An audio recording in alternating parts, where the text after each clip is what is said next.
आदाब नाजरीन, इस्तकबाल है आप सभी का मुल्क की बात में। मैं हूं आपके साथ पिंकी सहगल। सबसे पहले आप सभी को नए साल की पुरखुलूस मुबारकबाद। चलिए खबरें शुरू करते हैं, लेकिन उससे पहले नजर सुर्खियों पर। अल-कस्साम ने साल की आखिरी रात इजराइल पर दागे रॉकेट। ईरान ने यमन पर हमले को लेकर अमेरिका और यूके को किया खबरदार। महाराष्ट्र के जलगांव में हंगामा, हॉर्न बजाने पर वजीर के ड्राइवर से झगड़ा। यमन में मौत की सजा काट रही केरल की नर्स निमिषा प्रिया। यमनी शहरी तलाल अब्दो मेहदी के कत्ल के लिए मानी गई मुलजिम।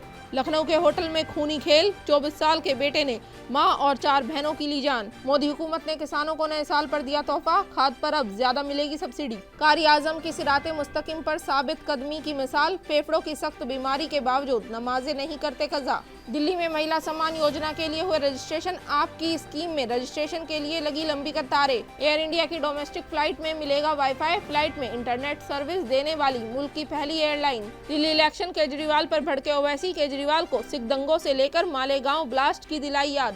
2025 की शुरुआत अल-कस्साम ब्रिगेड के जंगजुओं ने गजा से इजरायली बस्ती नेटवेद पर रॉकेट दाग कर की है। इस्लामी मज़ाहमती ग्रुप हमास की अस्करी विंग अल-कस्साम ब्रिगेड ने ऐलान किया है कि उसने इजरायली बस्ती पर रॉकेट फायर किए हैं।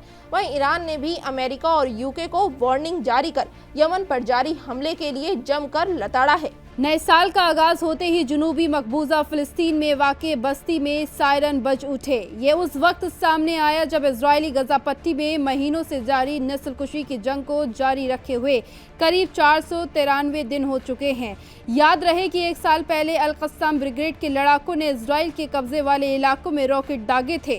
मैसूर इलाके में गैर मामूली हमले के बाद गजा से मज़ाहमती ग्रुप हमास ने रॉकेट फायर किए, जिससे इजराइल को जानी नुकसान उठाना पड़ा। उधर इजराइल की गजा में नस्लकुशी जारी है। आज इजरायली बमबारी में गजा में दर्जनों फिलिस्तीनी हलाक हो गए हैं। गजा की जंग 7 अक्टूबर साल 2023 को हमास के इजराइल पर गैर मामूली हमले के बाद शुरू हुई थी।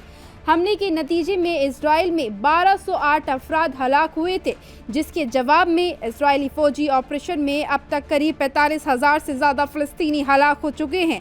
उधर इजराइल, अमेरिका और बरतानिया के यमन पर हमले जारी हैं और यमन की भी जवाबी कार्रवाइयाँ इजराइल पर आग की तरह बरस रही हैं, जिसको लेकर ईरान ने अमेरिका को जमकर लताड़ा है। प्रेस टीवी की खबर के मुताबिक ईरान के एक सीनियर लीडर ने यमन की राजधानी सना में कई जगहों पर अमेरिकी और ब्रिटिश लड़ाकू जहाज़ों के जरिए किए गए हवाई हमलों की कड़ी मजम्मत की है और इलाकाई सूरत हाल के किसी भी खतरनाक और गैर मुतवक्का नताइज के लिए सीधे तौर पर वाशिंगटन और लंदन को जिम्मेदार ठहराया है। मोहम्मद अली बेग ने कहा है कि यमन की जमीन पर अमेरिकी क़यादत वाले इत्तेहाद के जरिए किए जा रहे हमलों का मकसद यमनी बहरान में शामिल घरों और देशों के बीच यमन और जंगबंदी के अमल को कमजोर करना है। ईरान की वार्निंग ने न सिर्फ इजराइल बल्कि अमेरिका और यूके को भी खौफ में मुब्तला कर दिया है, क्योंकि ईरान कितना बड़ा हमला कर सकता है ये तो पूरी दुनिया जानती है। महाराष्ट्र के जलगांव जिले में 2 जमातों के दरमियान झगड़ा हो गया है। बता दें कि तनाज़ा तब शुरू हो गया जब एक वजीर की कार के ड्राइवर और मकामी लोगों के दरमियान एक सड़क हादसे के बाद बहस हुई। इस बहस ने धीरे धीरे तनाज़े का रूप ले लिया और इसके बाद तशद्दुद भड़क गया और पुलिस ने बताया कि इस हादसे के बाद आगजनी और तोड़फोड़ की गई। एक पुलिस अफसरान ने ये भी जानकारी देते हुए बताया कि यह असल तनाज़ा तब शुरू हुआ जब वजीर गुलाब राव पाटिल के खानदान को ले जा रही गाड़ी के ड्राइवर ने हॉर्न बजाया, जिससे लोग नाराज हो गए। इसके बाद मकामी लोगों और पार्टी के कारकुनानों के दरमियान कहासुनी हो गई। गुस्साई भीड़ ने पथराव किया और दुकानों और गाड़ियों में आग लगा दी। जलगांव के कई इलाकों में भारी पुलिस बल तैनात किया गया है और पुलिस ने करीब 25 लोगों के खिलाफ मामला दर्ज किया है और करीब 10 लोगों को हिरासत में लिया है। तो यमन में हिंदुस्तानी नर्स निमिषा प्रिया को मौत की सजा सुनाई गई है। यमन के राष्ट्रपति रशद अल अमीनी ने निमिषा प्रिया को मौत की सजा को मंजूरी दे दी है। उन्हें यमनी शहरी तलाल अब्दो मेहदी के कत्ल के लिए मुलजिम माना गया है। निमिषा प्रिया को मिली सजा उनके खानदान के लिए बड़ा झटका माना जा रहा है। दरअसल निमिषा प्रिया के खानदान ने सजा माफ कराने की तमाम कोशिशें की, लेकिन सदर ने आखिरकार मौत की सजा को मंजूरी दे दी। निमिषा प्रिया यमन की जेल में साल 2017 से बंद है। उनके खानदान ने सजा माफ करने के लिए इस्लामी कानून का भी सहारा लिया और तलाल मेहदी के खानदान को ब्लड मनी का भी ऑफर दिया था, लेकिन मेहदी के खानदान ने इसे लेने से साफ इनकार कर दिया, केरल की रहने वाली निमिषा प्रिया नर्स की पढ़ाई पूरी करने के बाद साल 2008 में यमन चली गई थी और साल 2011 में उन्होंने इंडियन सिटीजन टॉमी थॉमस से शादी कर ली थी। इसके बाद ये कपल वापस यमन लौट गए। दोनों ने यमन में क्लिनिक खोजने के लिए यमनी सिटीजन तलाल मेहंदी से राब्ता किया। इसके बाद साल 2015 में निमिषा अपने शौहर, बेटी और मेहंदी के साथ केरल आई। बाद में प्रिया और मेहंदी वापस केरल चले गए, लेकिन सिविल वॉर की वजह से उनके शौहर टॉमी थॉमस और उनकी बेटी हिंदुस्तान में ही रह गए। निमिषा और मेहंदी ने यमन में अपना क्लिनिक शुरू किया। हालांकि इल्जाम है कि मेहंदी ने उन्हें क्लिनिक की कमाई का हिस्सा देने से साफ इनकार कर दिया। यहां तक कि उनके दस्तावेज भी अपने पास रख लिए। इसके बाद मेहंदी ने निमिषा का फिजिकली और सेक्सुअली हरेस भी किया। एक दिन मेहंदी से दस्तावेज वापस लेने के लिए निमिषा ने उससे बेहोशी की दवा दी, लेकिन डोज ज्यादा होने से उसकी मौत हो गई, जिसके बाद निमिषा ने बॉडी के टुकड़े करके पानी की टंकी में डाल दिए। हालांकि मामला सामने आने के बाद उन्हें गिरफ्तार कर लिया गया। तो यूपी के लखनऊ से कत्ल का एक हैरान कर देने वाला मामला सामने आया है। लखनऊ के एक होटल में एक 24 साल के शख्स ने अपनी मां और 4 बहनों को मौत के घाट उतार दिया है। उत्तर प्रदेश के लखनऊ से एक दिल दहला देने वाला मामला सामने आया है। यहाँ एक होटल से 4 बेटियों और उनकी मां की लाश बरामद की गई है। हैरान करने वाली बात यह है कि 4 बेटियों में से 2 नाबालिग हैं, जबकि 2 की उम्र महज 18 और 19 साल की है। लखनऊ के होटल के अंदर हुई इन 5 कत्लों से पूरे शहर में सनसनी फैल गई है। बताया जा रहा है कि बेटे ने अपनी वालिदैन और 4 बहनों को मौत के घाट उतार दिया है। जराये ने बताया कि कलाई और गर्दन पर पतले धारदार हथियार के निशान मिले हैं। पुलिस के मुताबिक बताते चले कि वारदात लखनऊ के नाका थाने इलाके में हुई है। आगरा का रहने वाला खानदान लखनऊ के एक होटल में रुका हुआ था। वारदात के बाद पुलिस ने बेटे को हिरासत में लेकर पूछताछ शुरू कर दी है। शुरुआती तहकीकात में आपसी झगड़े की बात सामने आई है। पुलिस ने लाशों को कब्जे में लेकर पोस्टमार्टम के लिए भेज दिया है। वारदात को अंजाम देने वाले मुलजिम का नाम अरशद है और वह महज 24 साल का है। पुलिस की पूछताछ में उसने कत्ल की बात कबूल कर ली है। उसने पुलिस को बताया कि उसका खानदान से किसी बात को लेकर झगड़ा चल रहा था, जिसकी वजह से ही उसने वारदात को अंजाम दिया है। साथ ही ये भी बताया जा रहा है कि मुलजिम अरशद आगरा के इस्लाम नगर, तेहड़ी, बगिया, कुबेरपुर का रहने वाला है। नए साल 2025 की पहली मोदी कैबिनेट मीटिंग में किसानों के लिए अहम तजवीज़ को मंजूरी दी गई है। बता दें कि इसमें डीएपी फर्टिलाइजर बनाने वाली कंपनियों के लिए हुकूमत ने स्पेशल पैकेज को मंजूरी दी है। इससे किसानों को डीएपी के लिए ज़्यादा कीमत नहीं चुकानी पड़ेगी और वो खाद पर ज़्यादा सब्सिडी हासिल कर सकेंगे। जानकारी के मुताबिक बताते चली कि डीएपी बनाने वाली कंपनियों को मिलने वाली सब्सिडी के अलावा हुकूमत माली इमदाद भी देगी। मोदी कैबिनेट मीटिंग में मरकजी हुकूमत ने डीएपी फर्टिलाइजर्स के मैन्युफैक्चरर्स को राहत दी है और इन फैसलों का मकसद एग्रीकल्चरल प्रोडक्टिविटी को बढ़ावा देना है, जिससे किसानों को माली मदद फराहम होगी। बताते चले कि मोदी कैबिनेट का एक और फैसला भी सामने आया है, जिसके तहत बीमा स्कीम को किसानों के लिए मजीद पुरकशिश बनाने के प्रपोजल को मंजूरी मिली है। फसल बीमा स्कीम को आसान बनाने के लिए उसके नियम कानून को तरमीम किया जाएगा। इससे सस्ती दर पर और आसान नियम के तहत फसलों का बीमा हो पाएगा। इसके लिए भी इजी रूल्स बनाए जाएंगे। साथ ही आपको ये भी मालूमात दे दें कि वजीर आजम नरेंद्र मोदी की क़यादत में साल 2025 की पहली केंद्रीय कैबिनेट मीटिंग हुई, जिसमें कई बड़े अहम फैसले लिए गए।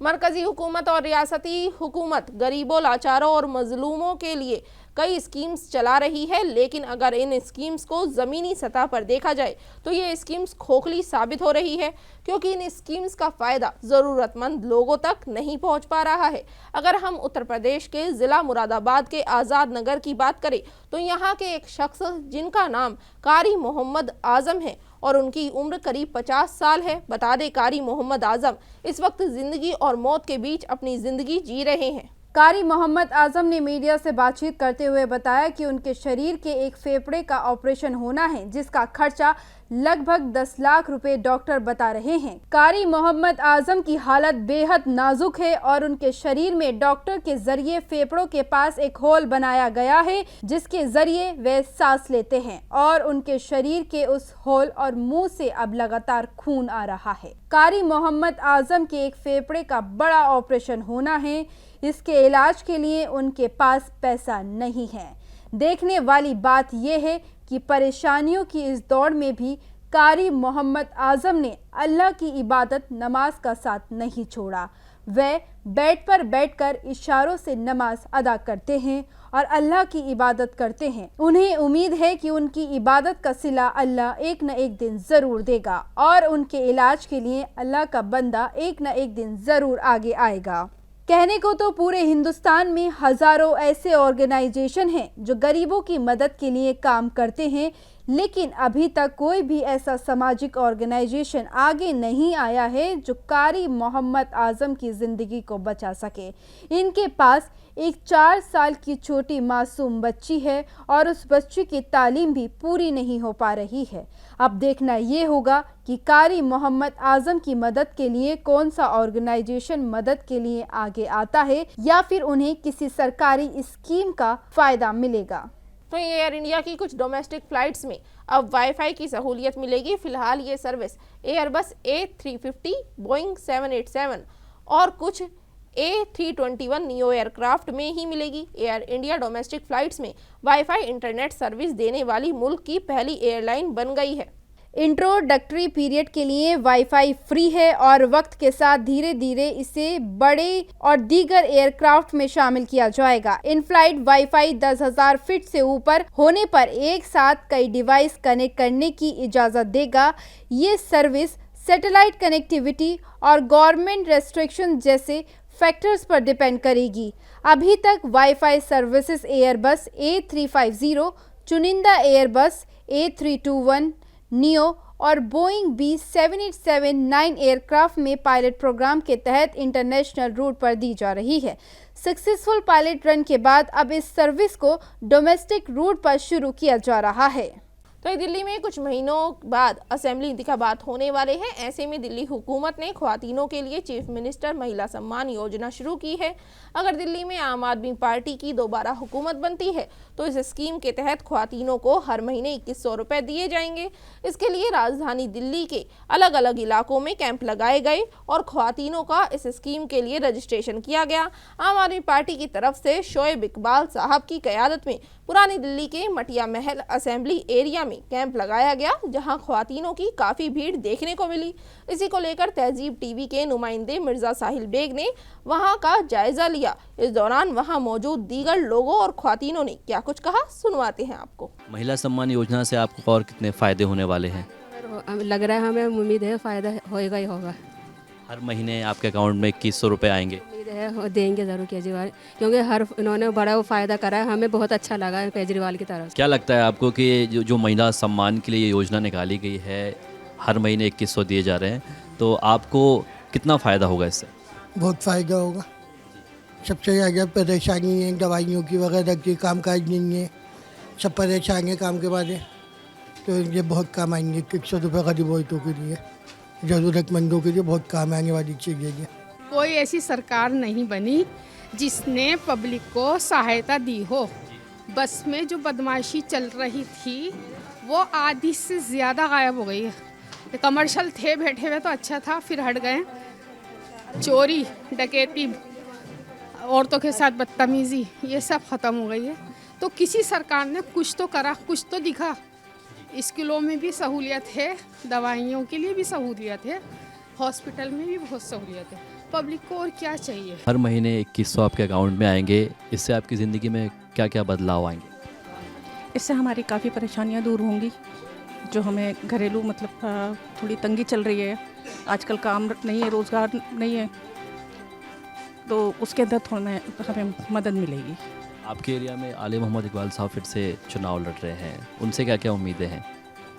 हमने हमेशा उन्हीं को वोट दिया है, शोएब इकबाल साहब, ठीक है, आगे भी हम उन्हीं को देंगे, हमें उनसे बहुत उम्मीद है। आप लीडर ताहिर हुसैन को मुस्तफाबाद सीट से टिकट भी दे दिया है। हैदराबाद से MP ओवैसी ने ताहिर को ढाल बनाते हुए केजरीवाल पर जमकर हमला बोला है। दिल्ली असेंबली इंतखाबात 2025 को लेकर सभी पार्टियां अपनी अपनी तैयारी में जुटी हुई हैं। इस बार रूलिंग आम आदमी पार्टी, बीजेपी और कांग्रेस के बीच कड़ा मुकाबला देखने को मिलेगा। कई मीडिया रिपोर्ट्स में दावा किया गया है कि दिल्ली दंगे के पोस्टर बॉय यानी कि शाहरुख पठान को AIMIM चुनावी अखाड़े में उतार सकती है। हालांकि इसे लेकर अभी पार्टी की तरफ से ऑफिशियल कंफर्मेशन नहीं आया है। असदुद्दीन ओवैसी ने ताहिर हुसैन को टिकट देने के बारे में सवाल पर बीजेपी, कांग्रेस और अरविंद केजरीवाल की आम आदमी पार्टी पर जमकर हमला बोला और सिख दंगों से लेकर मालेगांव ब्लास्ट तक की याद दिला दी। उन्होंने इस दौरान साबिक सीएम अरविंद केजरीवाल को लेकर कहा कि दूसरों पर उंगली उठाने से पहले खुद को देखना चाहिए। लोकसभा मेंबर असदुद्दीन ओवैसी ने आगे कहा कि सिख दंगों के मुलजिमों को किसने टिकट दिया था, मालेगांव मामले में यूएपीए के चार्जेस झेल रहे लोगों को किसने पार्लियामेंट का मेंबर बनाया। और तो और अरविंद केजरीवाल और उनके सहयोगी कई मामलों में मुलजिम है और उनके ऊपर कई केस चल रहे हैं। इन पार्टियों को किसी और की तरफ उंगली उठाने से पहले खुद के गिरीबान में झांकना चाहिए। वहीं बरेली के मीरगंज हलके के गांव तलमास में हिंदू तंजीमों की मांग पर इंतजामिया ने एक मस्जिद के पिछले हिस्से को गिरा दिया है। हिंदू तंजीमों ने पुलिस से शिकायत की थी कि इस मस्जिद का पिछला हिस्सा तालाब की जमीन पर है। मुल्क भर में मस्जिदों, दरगाह और दीगर मजहबी मकामात के नीचे मंदिर को ढूंढने पर सुप्रीम कोर्ट के जरिए अगली सुनवाई तक रोक लगाने के बाद ये नया मामला उत्तर प्रदेश के बरेली से सामने आया है।